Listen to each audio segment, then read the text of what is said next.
Ito ang GMA Regional TV News. Mainit na balita mula sa Luzon, hatid ng GMA Regional TV. Patay ang isang pasahero matapos sumalpok sa poste ng gate ang sinasakyan niyang multipurpose vehicle sa Bulan, Sorsogon. Chris, may nadabay ba sa insidente? Rafi, 3 pang sakay ng NTV ang sugatan sa insidente. Ayon sa nakasaksi, malakas na kalabog sa kalsada sa barangay Sumagungsong ang narinig nila bago makita ang sasakyan na wasak ng harapan. Isinugod sa ospital ang mga sugatan matapos rumesponde ang mga otoridad. Patuloy pa ang investigasyon ukol sa sanhi ng aksidente. 4 naman ang sugatan matapos mahulog sa bangin ng isang truck sa Atimonan, Quezon. Ayon sa investigasyon, nawala ng preno ang truck kaya isa-isang tumalon palabas ang 3 sa mga sakay nito. Sugatan din ang isang rider matapos mahagip ng truck. Ligtas naman ang driver.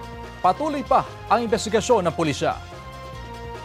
Sinibak naman sa pwesto ang 5 pulis matapos masangkot umano sa panloob sa isang bahay sa Porac, Pampanga. Sa kuha ng CCTV, makikita ang pagpasok ng ilang lalaki sa isang bahay sa barangay Santa Cruz. Hindi na nakuna ng kamera ang mga sumunod na tagpo. Ayon sa nag-report na concerned citizen, tinutukan ng mga sospek ng baril ang nakatira sa bahay at saka dinala sa banyo. Pagtakas sa mga sospek, nadiskubre ng pamilya na nawawala ang kanila umanong 14 milyong pisong cash.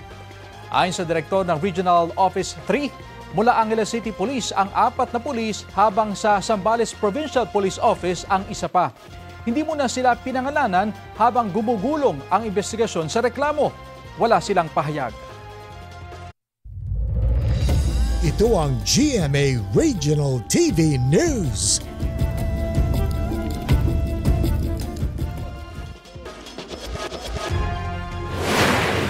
May init na balita sa Visayas at Mindanao, hatid ng GMA Regional TV. 2 minor de edad ang natrap sa malalaking bato sa gitna ng isang sapa sa Zamboanga City. Sara, nasagip ba sila?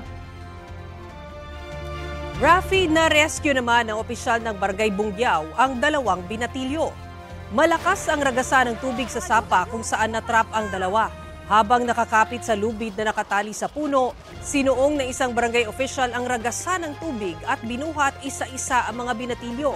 Napag-alaman na pumunta roon ang 2 kasama ng isa pang lalaking 18 anyos para maligo nang rumagasa ang tubig. Unang nakaligtas ang kasama nilang 18 anyos. Ayon sa mga opisyal ng barangay, biglang tumaas ang tubig sa sapa kasunod ng pag-ulan sa taas ng bundok.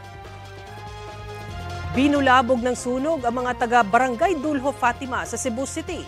Sa tala ng Cebu Fire Station, umabot sa 15 bahay ang nasunog habang 27 pamilya o mahigit 100 residente ang apektado.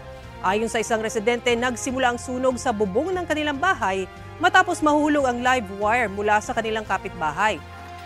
Inabot ng 1 oras bago tuluyang naapula ang apoy. Patuloy ang investigasyon ng mga otoridad sa sanhi ng apoy na nag-iwan ng mahigit 100,000 pisong danyos. Nabigyan na rin ng tulong ang mga apektadong pamilya.